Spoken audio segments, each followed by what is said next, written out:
बहुत लोगों का ये मानना है कि अगर वो कोई गलत काम नहीं करते और एक अच्छे सिटीजन की तरह अपनी जिंदगी जीते हैं तो उन्हें गवर्नमेंट के साथ अपना पर्सनल डेटा शेयर करने में कोई प्रॉब्लम नहीं है। लेकिन क्या गवर्नमेंट या किसी बिलियन डॉलर ऑर्गेनाइजेशन को अपने डेटा पर कंप्लीट राइट्स दे देना एक सही डिसीजन है? आज मैं आपको बताऊंगा कैसे चाइना ने अपने सिटीजन्स के पर्सनल डेटा को यूज करके दुनिया का सबसे बड़ा ओपन प्रिजन बनाया है। 2014 में चाइनीज गवर्नमेंट ने लोगों के ऊपर एक सोशल क्रेडिट सिस्टम को इंट्रोड्यूस किया। इस सिस्टम में लोगों को क्रेडिट्स या एक स्कोर दिया जाता है।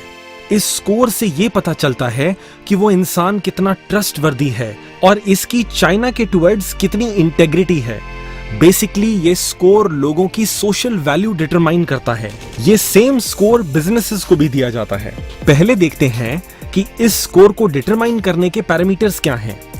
इस स्कोर को डिटरमाइन करने के लिए पर्सनल डेटा की जरूरत होती है और सभी मेजर वेबसाइट्स को इजाजत दे दी गई है कि वो अपने यूजर्स के डेटा को कलेक्ट कर सकते हैं और फिर चाइनीज गवर्नमेंट के साथ शेयर कर सकते हैं। पर्सनल डेटा के अंदर होती है लोगों की ऑनलाइन हैबिट्स, उनकी एक कंप्लीट सोशल प्रोफाइल जिसके अंदर उनकी location, friends, health records, insurance, financial positions, shopping history और डेटिंग बिहेवियर की भी इंफॉर्मेशन होती है। चाइनीज गवर्नमेंट 150 से ज्यादा कंपनीज के साथ मिलकर पर्सनल डेटा को एक्सट्रैक्ट करके उससे सॉफ्टवेयर्स तैयार कर रही है जिनके अंदर लोगों को क्रेडिट रेटिंग देने का मैकेनिज्म होगा। इसी तरह के एक सॉफ्टवेयर का नाम है ऑनेस्ट शंघाई ऐप। इस ऐप को यूज करने वाले लोगों को एक स्कोर दिया जाता है। पहले देखते हैं कि अच्छा स्कोर होने से क्या फायदा होता है।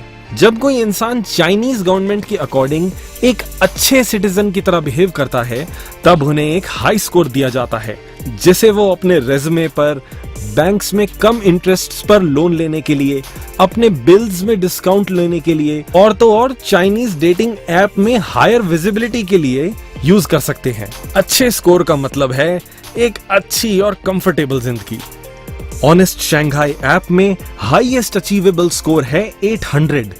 लेकिन चाहे कोई कितना भी अच्छा सिटीजन बन जाए, लेकिन कभी भी किसी का स्कोर 750 की रेंज से ऊपर नहीं जाता। स्कोर को 800 ले जाने के लिए, मतलब सबसे अच्छा सिटीजन बनने के लिए, लोगों को एक स्पेशल काम करना पड़ता है और वो है भक्त बनना। तो अगर आप किसी ऐसे इंसान को जानते हैं जो कम्युनिस्ट पार्टी ऑफ चाइना के अगेंस्ट अपनी आवाज उठाता है, तो बस आप उसके अगेंस्ट अपनी ऐप में एक कंप्लेंट रजिस्टर कर दें। कुछ ही दिनों में आपका स्कोर ऊपर जाने लगेगा और उसका धीरे धीरे कम होने लगेगा। और अगर आपके जैसे कई और भक्तों ने मिलकर उसी इंसान के खिलाफ कंप्लेंट कर दी तो उसका स्कोर धीरे धीरे कम ही होता चला जाएगा। और फिर जिनका स्कोर कम हो जाता है उनकी कभी फ्लाइट्स कंफर्म नहीं होती, उन्हें लोन्स पर ज्यादा इंटरेस्ट देना पड़ता है, उनके बच्चे प्राइवेट स्कूल्स में नहीं पढ़ सकते, हाई स्पीड इंटरनेट और ट्रेन टिकट्स भी उन्हें नहीं मिलती और इनकी जॉब में कभी प्रमोशंस नहीं होती, इनके वीजास भी कभी अप्रूव नहीं होते और इनको एक पब्लिकली अवेलेबल ब्लैकलिस्ट में डाल दिया जाता है। जैसा कि कुछ चाइनीज ह्यूमन राइट्स एक्टिविस्ट्स ने बताया कि इनको ब्लैकलिस्ट कर देने के बाद चाइनीज आर्मी ने इन्हें 1 साल के अंदर 70 टाइम्स विजिट किया और इनको हरास किया गया और मेंटली टॉर्चर भी किया गया। इन एक्टिविस्ट्स की बस इतनी ही गलती थी कि इन्होंने सोशल मीडिया पर राइट टू प्राइवेसी को एडवोकेट किया था। लेकिन उन लोगों का क्या होता है जो रिपीटेडली चाइनीज गवर्नमेंट के खिलाफ आवाज उठाते रहते हैं? ऐसे ब्लैकलिस्टेड लोगों को कई बार ज़ियांगयांग ले जाया जाता है, जो अब दुनिया का सबसे बड़ा ओपन प्रिजन बन चुका है। चाइनीज गवर्नमेंट ने यहाँ री एजुकेशन सेंटर्स को ओपन किया है, जिनके अंदर ब्लैकलिस्टेड लोगों को हथकड़ियों में बांधकर रोज 12 घंटे चाइनीज गवर्नमेंट और चाइनीज लीडर्स की पूजा करनी सिखाई जाती है और इसके साथ डेली फिजिकली टॉर्चर भी किया जाता है। जो इस टॉर्चर को झेलकर सिखाई गई बात को मान लेता है उसे वापस पब्लिक लाइफ में छोड़ दिया जाता है। लेकिन उनका क्या जो टॉर्चर के बाद भी नहीं मानते? एक ऐसा ही इंसान था जो चाइना छोड़कर अमेरिका भाग गया। जैसे ही वो अमेरिका पहुंचा तो उसने अपनी फैमिली को कॉल करने की कोशिश करी तो पता चला कि उनकी कंप्लीट फैमिली के सारे फोन्स ऑफलाइन थे और ज्यादा जांच करने पर पता चला कि उनकी फैमिली के नाम पर कोई property, bank accounts, personal records exist ही नहीं करते, और तो और उनके नाम पर कोई बर्थ रिकॉर्ड्स भी नहीं है। कंप्लीट प्राइवेट इंफॉर्मेशन को यूज करके उनकी फैमिली को डीपर्सन कर दिया गया, जैसे कि वो कभी पैदा ही नहीं हुए थे। इनसाइडर सोर्सेज ने यही बताया कि उनके भाग जाने के बाद उनके पूरे परिवार को री एजुकेशन सेंटर्स, जो एक्चुअली में कंसंट्रेशन कैंप्स हैं, इनमें ले जाकर उनको धीरे धीरे टॉर्चर करके मार दिया गया। आज 10 लाख से भी ज्यादा लोग इन कैंप्स में हैं। इस समय 150 से ज्यादा कंपनीज चाइना की अलग अलग लोकेशंस को मैनेज करके सोशल क्रेडिट्स लोगों को असाइन कर रही हैं, और 2020 तक इन सभी कंपनीज के डेटाबेसेस और सॉफ्टवेयर्स को यूज करके एक single grand social credit app बनाई जाएगी, जिस पर चाइनीज गवर्नमेंट का कंप्लीट कंट्रोल होगा, और इसमें सभी चाइनीज सिटीजन्स का कंप्लीट डेटाबेस होगा।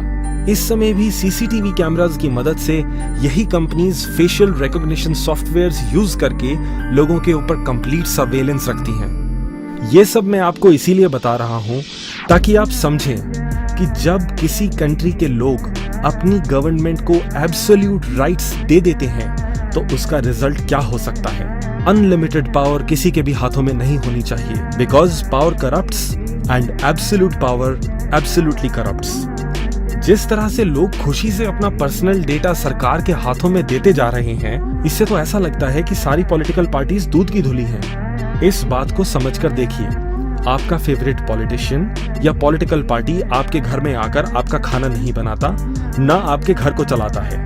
ये सब आप खुद करते हैं। पॉलिटिकल पावर्स के सामने हमारी हस्ती सिर्फ डेटा तक लिमिटेड है। लास्टली मैं बस यही बोलना चाहता हूं कि एटलीस्ट चाइना में सिर्फ एक ही गवर्नमेंट है। हमारे यहाँ तो हर 5 साल में गवर्नमेंट चेंज हो जाती है। मतलब आपका पर्सनल डेटा हर 5 साल के बाद नई पॉलिटिकल पार्टीज के पास पहुंचता जाएगा। अब हम सबको यही डिसाइड करना है कि हम गवर्नमेंट्स को अपनी लाइफ के ऊपर कितना कंट्रोल देना चाहते हैं। Be smart and think about yourself.